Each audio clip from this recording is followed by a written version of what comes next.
Well, hello everyone in YouTube land. I promised a follow-up review of my RAVPower iSmart, and make sure I'm saying it right, 15000mAh model RP-PB19. I got this last week. I very quickly did a couple of, actually done 3 time lapses with it. I did a little preliminary review last week and posted that, but I'm going to tell you a little bit more about what I think about it. First of all, I will say this, I'll make this fast. It is excellent. Love this a lot. Yesterday I shot a time lapse of me cleaning out my garage, and I'll post a little bit of that so you can see it. And what I did, I put this on my tripod. It's a serendipitous fortune. I found out that this handle will actually cradle that RAVPower really nicely in it, and then I just ran a regular old USB cord similar to the one that's stuck to the little sack that comes with the RAVPower, and ran it straight into the GoPro Hero 4, which that was on top of my tripod.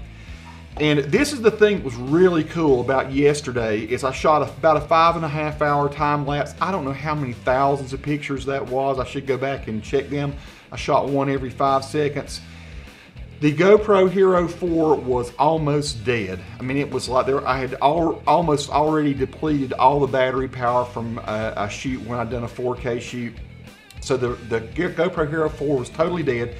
Did have a battery in it, because this question came up last week, was will it, if you plug this up to this, will this charge the battery in this and then go dead?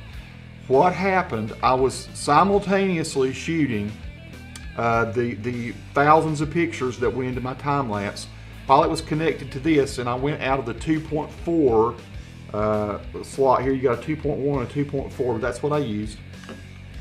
And then when I got through shooting the time lapse, I just wanted to see, did it charge the battery? And I pushed the button, and so this is straight from yesterday. And I have the SD card is out, but look at the battery there. Battery life is 100%. So the thing that's very cool is it charged the GoPro while it powered all those thousands of pictures. And you know, to extrapolate forward, well, I've not done anything else. Oh, I will say this.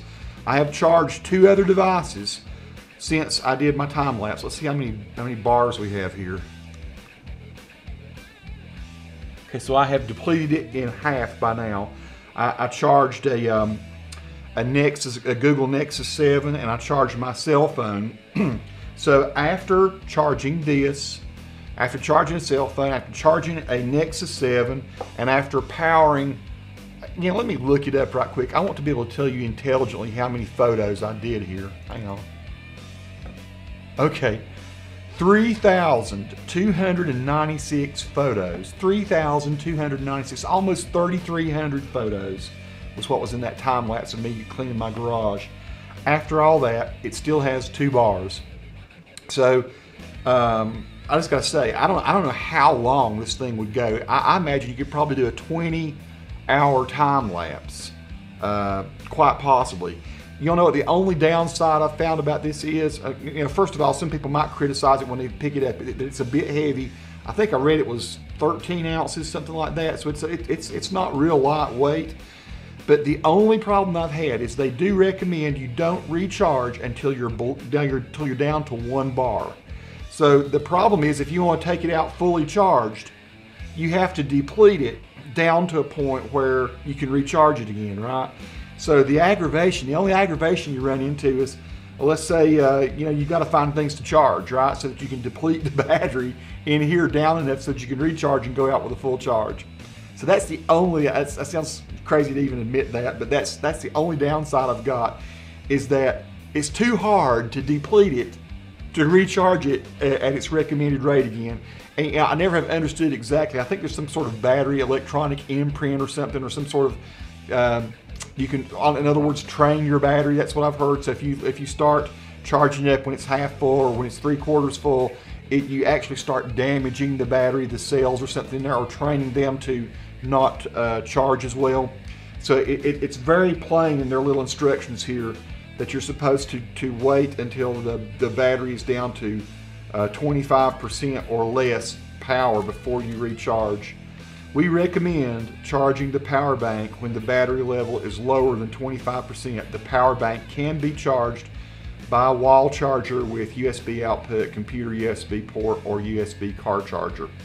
So I just want to make sure that I keep my RAVPower in primo order and condition. I'm doing everything just the right way because I want to use this for a long time for doing some nighttime time lapses. So this is going to kind of transform the way I do my time lapses. And also it's pretty darn cool to be able to charge your phones with it, your tablets.